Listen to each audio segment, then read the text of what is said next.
All right, wanted to give some tips on encrypt phrase, and I'm going to start by saying the very first thing is that you really, really want to use your create ciphertext alphabet from key block. This is a very good idea.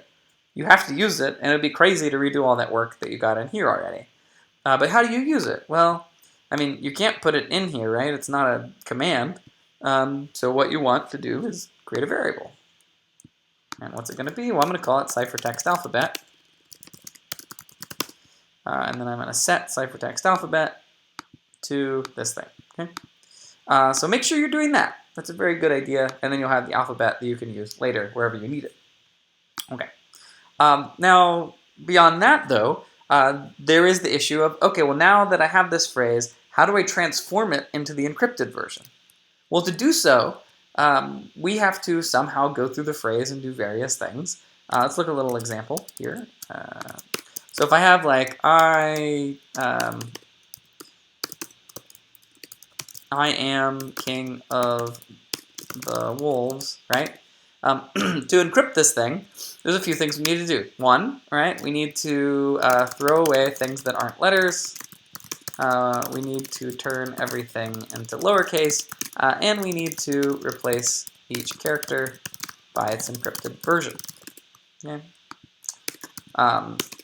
So in order to do that, there are many ways to do this in programs, and here's a few that I saw during office hours. So the first is what I'll call the danger way. So in this approach, what you do, as I saw, is, well, we create another list, or another variable here, and we'll call this ciphertext. So this is the text after I've encrypted it. And then I start off by setting the ciphertext to, let's see, word to list of the phrase, okay? And then what some of you did is said, okay, well, for each item of the ciphertext, right? So I basically make a copy of this thing that's now a list, and now I'm going to go through it, and I'm going to look at each item, and I'm going to make a decision about what to do with it. So you look at this item, and you decide, okay, this needs to be like the letter P. And I look at this space, and I decide, okay, it should be a space. I look at this thing, and I remove it entirely. And so the danger of doing it in place, like you're actually like deleting things and replacing them, right? So the code for this, when I saw people doing this, they would have deletes in here, and they'd have replaces. Always of the ciphertext. Oops.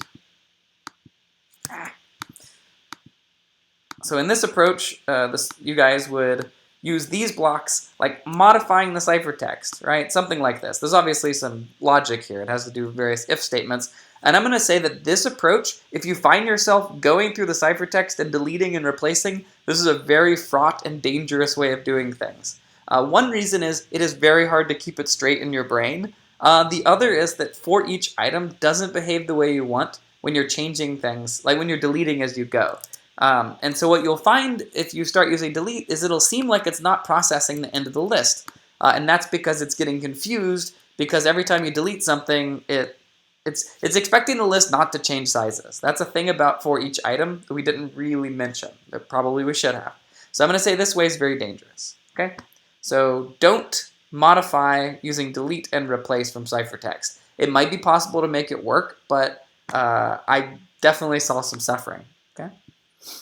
So let's discuss the most popular technique, which is fine, which is instead I'm going to make ciphertext be a new list entirely.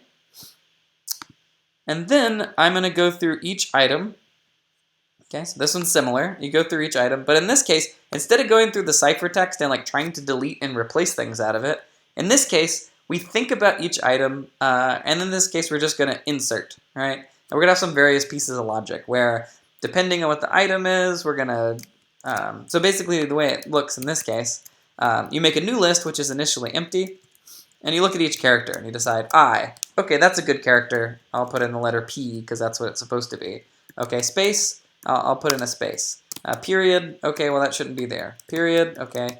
A, well that's supposed to be Q or whatever, right? And so forth. And you end up with the right answer. And the difference between this and the approach I just described is instead of trying to edit the list itself, like in place using delete and replace, here we're just building an entirely new list. And that's fine, and you'll have a bunch of if statements, to decide what to do. And this approach will work. It's perfectly valid, probably the most popular way. But let me describe how the higher order function way might work. Okay. So in this case, if we wanted to process I am king of the wolves, well, as I said, there's basically 3 steps, right?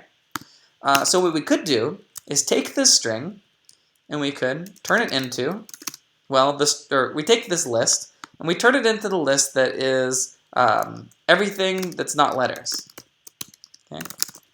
And in this case, we could use one of our higher order functions. Which one do you think?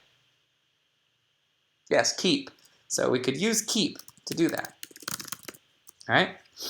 And then we need to turn everything into lowercase. Okay. How could we do that? Use a different hof. And that should give me I am king of the wolves. And then finally, use a different hof. Again, I'm not telling you what they are because I don't want to give everything away. And that will give you p or whatever, right? And so in that case, the way that programming will feel, let's do the use keep version. All right, so I'm going to take this stuff away. Okay, so in this approach, maybe I'll make a new variable which is called letters only text. All right, so I could say set letters only text to keep items such that keep items from the phrase. Oh, oops, sorry. Okay, keep items from word to list of the phrase. And what kind of items do I want to keep? Well, ones that are letters. Okay, well I don't have a function that is something a letter, so I gotta make one called isLetter, and I'll do x here, and then I'll have some kind of if statements, and it'll either return true or false, and I can put it in here. So keep item such that it is letter, and once that's done, right? It's like you put I am king of the wolves, and you run it through this keep statement, and it does all this work for you. And notice there's no for loops, right? It's more beautiful. We're not having to think about all these like indices and like, you know, yeah, there's no loops, and it's beautiful and it's nice. So I tend to like to write code like this, even though I think it is more challenging to get up to speed to know how to do that. Okay, so that's the higher order functions approach. Now, any of those approaches, well, sorry, either of those last 2 approaches are fine. And yeah, I just wanted to throw that out there and give you a sense of how one might approach this problem. All right, I think that's it. So see you later.